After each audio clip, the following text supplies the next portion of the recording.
Mummy से खिलवाइए। आइए धरिए, लीजिए, खाइए। अरे बच्ची को खिलाई ना, रोशनी को। ठीक है यो खा ले। भैया, टोपिया बाहर ली है, ये टोपी हाथ पीछे करा लो। खाइए खाइए ना। मेरा नाम रोशनी कुमारी है। मैं एक 12वीं कक्षा की एक कॉमर्स स्टूडेंट हूँ। और उसके बाद मेरे पिता का नाम सुधीर कुमार है, जो कि एक ऑटो ड्राइवर है। मेरी माता का नाम आरती देवी है, जो कि एक हाउसवाइफ है। मेरा स्कूलिंग संस्कार भारती पब्लिक स्कूल से रहा है। जो मैं पहले संस्कार भारती पब्लिक स्कूल में पढ़ती थी। फाइनेंशियल प्रॉब्लम होने की वजह से मुझे वो स्कूल छोड़ना पड़ा। उसके बाद मुझे सरकारी स्कूल में नामांकन करवाना पड़ा। उसके बाद जब मैं सरकारी स्कूल से पढ़ाई की तो मैं 10वीं कक्षा राजकीय कृत उच्च विद्यालय चांदपुरा से कंप्लीट की। मैंने अपना 10वीं कंप्लीट किया, उसमें मेरा 418 नंबर आया। तो उस टाइम मुझे बहुत बुरा लगा कि मैंने मेहनत किया था, बट मेरा मेहनत का रिजल्ट नहीं आ पाया मेरे पास। तो हम उस दिन बहुत रोए थे, अपने मम्मी को बहुत बोले कि मम्मी मेरे से नहीं हो पाया। तो मम्मी बोली कोई बात नहीं। वो हमें मोटिवेशन दी, बोली क्या अगली बार पक्का हो जाएगा, तुम चिंता मत करो। उसके बाद मैंने जमनीलाल स्कूल जो है कॉलेज महाविद्यालय है हाजीपुर में, वहाँ मैंने 11th में एडमिशन करवाया और वहाँ पे मैंने डेली क्लास किया। और हम कोचिंग भी क्लास करते थे, भारतीय कंप्यूटर कॉमर्स क्लासेज, जो कि जंदाहा रोड बिदुपुर में है। राहुल सर से हम पढ़ाई करते थे, वहाँ पे कोचिंग भी करते थे, हम स्कूल भी करते थे, वहाँ के भी टीचर से बात करते थे, पढ़ाई करते थे। और घर के कोचिंग के भी टीचर से पढ़ाई करते थे और घर पे आके सेल्फ स्टडी करते थे, अपने मम्मी के साथ पढ़ाई करते थे। और मेरी मम्मी मेरे साथ रात भर जाग के पढ़ाई करती थी।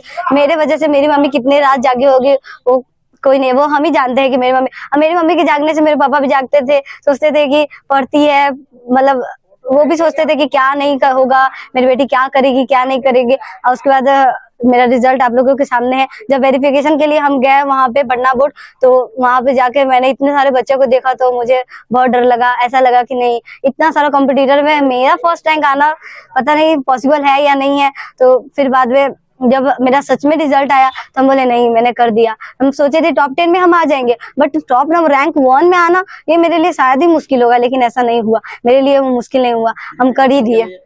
हाँ। अच्छा रोशनी, 1 मिनट में पूछना चाहता हूँ। जहाँ तक आमतौर पे लड़कियां जो है वो साइंस और आर्ट्स की तरफ जाती है, लेकिन ऐसे में आपने कॉमर्स लिया, इसके पीछे का कारण जान सकते हैं? इसके पीछे का कारण है, एक मेरी मिस पूजा मिस, वो साइंस से पढ़ती थी, तो वो हमें बोली कि साइंस से पढ़ोगी तो शायद ही कुछ नहीं कर पाओगी, क्योंकि वो इतनी ज्यादा पढ़ने में तेज है साइंस से, फिर भी वो कुछ आज तक नहीं कर पाई। वो बहुत कोशिश कर रही है, अभी भी वो संघर्ष कर रही है। इतनी ज्यादा एज की होने के बाद भी फिर भी वो इतना ज्यादा संघर्ष कर रही है। और उसके बाद वो हमें बोली कि देखो बेटा, हम लिए है साइंस तो तुम मत लो साइंस, तुम कॉमर्स लो, ऐसा सब्जेक्ट लो जो कोई नहीं लिया, ऐसा काम करो जो कोई नहीं किया हो। इसके लिए मेरी मिस हमें इंग्लिश पढ़ाती थी, बोलती थी कि आगे चल के तुमको इंग्लिश बहुत काम देगा। वही ने मेरा इंग्लिश का स्ट्रॉन्ग किया। बाकी सब सब्जेक्ट तो सबसे पहले तो संस्कार भारती की स्कूल से हुआ मेरा सब कुछ स्ट्रॉन्ग। उसके बाद हम 10th में सुनील सर से कोचिंग पढ़ते थे, जो कि फुलाड़ा बाजार में पढ़ाते हैं, तो उनसे मैंने 10th का पढ़ाई पूरा किया। उसके बाद फिर 12th में राहुल सर से किया, जो आज मेरा इतना ज्यादा भविष्य में क्या करेंगे?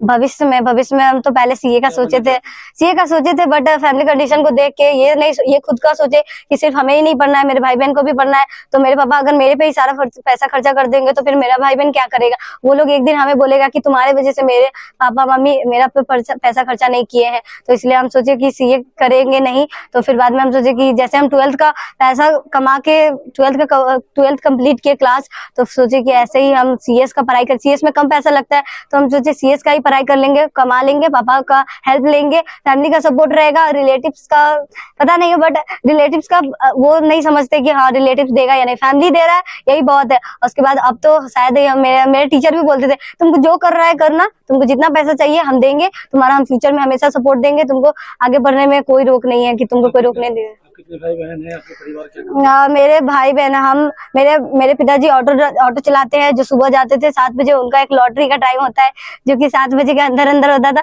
इतना हरोरा कि वो जाते थे, जो इनको देख के सबको ही हंसता था कि वो कैसे इतना सुबह नहा धोआ के जल्दी जाते थे। उसके बाद मेरी मम्मी उसके बाद से अपना काम करती थी, हाउसवाइफ का काम करता था मेरी मम्मी का। मेरे भाई बहन को स्कूल का काम, स्कूल टिफिन बॉक्स ये सब देने का काम मेरी मम्मी करती थी। मेरा भी हमको काम करने नहीं बोलती थी, तुम पढ़ाई करो हम काम करते हैं, तुमको इसका चिंता नहीं है, पढ़ाई पढ़ाई करोगी तो तुमको कोई काम नहीं मिलेगा, और तुम नहीं पढ़ाई करोगी तो तुमको काम मिलेगा। तो हम सोचते थे नहीं हम काम भी कर लेंगे पढ़ाई भी कर लेंगे। साथ में मेरी मम्मी के साथ हम रहते थे, उनसे बातें करते थे, पढ़ाई भी करते थे मम्मी के साथ। और मेरी एक बहन है जो कि अब 10th का एग्जाम अगले साल देने वाली है, तो हम उसको भी सिखाते हैं कि जैसे हम पढ़ाई किया है वैसे ही तुम भी पढ़ाई करो। अब भाई भी है मेरा एक छोटा सा जो सबसे छोटा है, हम घर भर में सबसे बड़ी है, उसके बाद मेरी बहन है, उसके बाद मेरा भाई।